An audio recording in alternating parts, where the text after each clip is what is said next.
ریاست کمزور ہو رہی ہے، کسی بیرونی دشمن کے ہاتھوں نہیں، ہمارے اپنے اداروں کی سیاست میں مداخلت کی وجہ سے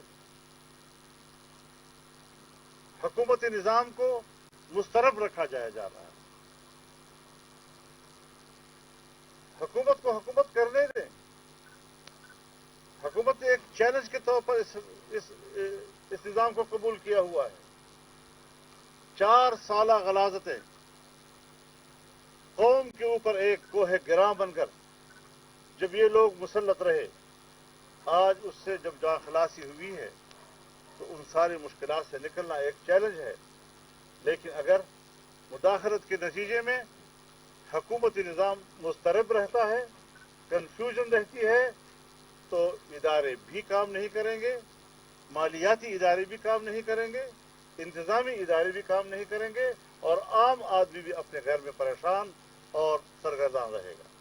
تو اس اعتبار سے ریاست کمزور ہو جاتی ہے، اور اگر ریاست کمزور ہوتی ہے تو میرے خیال میں پھر اس حوالے سے میں ایک بات کہنا چاہوں گا بڑی وضاحت کے ساتھ کہ ہمارے اداروں میں یقیناً کچھ افراد ایسے ہیں اور ریٹائرمنٹ کے بعد وہ ایکسپوز ہو جاتے ہیں، پہلے انہوں نے کور لیا ہوتا ہے، جبکہ وہ دوران ملازمت ایک پارٹی کے ساتھ وابستگی رکھتے ہیں، پی ٹی آئی کے ساتھ وابستگی رکھ رہے ہیں۔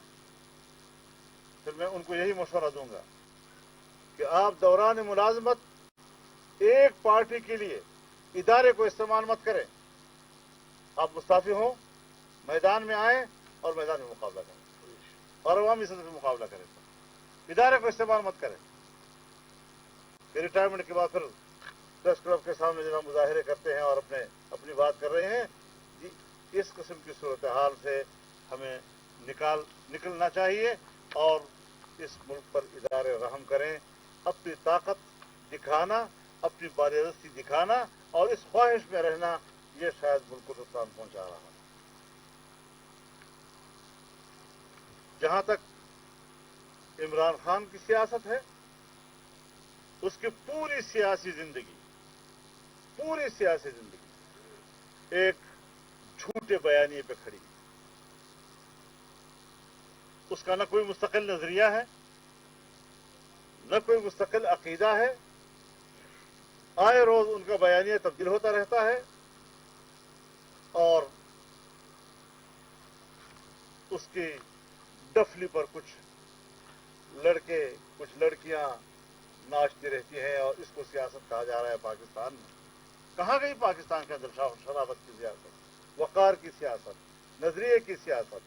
میرے نزدیک اگر وہاں پر کوئی اس کی مستقل حیثیت ہے تو وہ ایک ہی ہے، جو ہم نے پہلے دن سے کہا ہے کہ بیرونی قوتوں کی ہدایات اور ان کی خواہشات اور ان کی دولت کی پشت پناہی میں بطور مشنری پاکستان میں کام کرنا۔ اور مشن کیا ہے؟ ریاست کو تباہ کرنا اور ریاست کے نظریے کو تباہ کرنا، اس کے علاوہ اور کوئی چیز ہو نہیں سکتی۔ تو اس لحاظ سے ہم اس محاذ پر ایک بھرپور جنگ لڑنے کے لیے تیار ہیں۔ یہ ملک کی بقا کا سوال ہے، ملک کی عزت و وقار کا سوال ہے۔ بین الاقوامی برادری کے ساتھ ہم نے ایک برابر کی حیثیت پہ چلنا ہے، لیکن ہمیں کمزور کیا جا رہا ہے۔ آج کشمیر ہمارے ہاتھ میں نہیں رہا ہے اور گلگت بلتستان ہمارے ہاتھ میں نہیں رہا ہے۔ ہم نے خود ان اصولوں کی خلاف ورزی کر رہے ہیں کہ جن اصولوں کے لیے ہم نے 74 سال تک ہندوستان کو ذمہ دار قرار دیتے رہے۔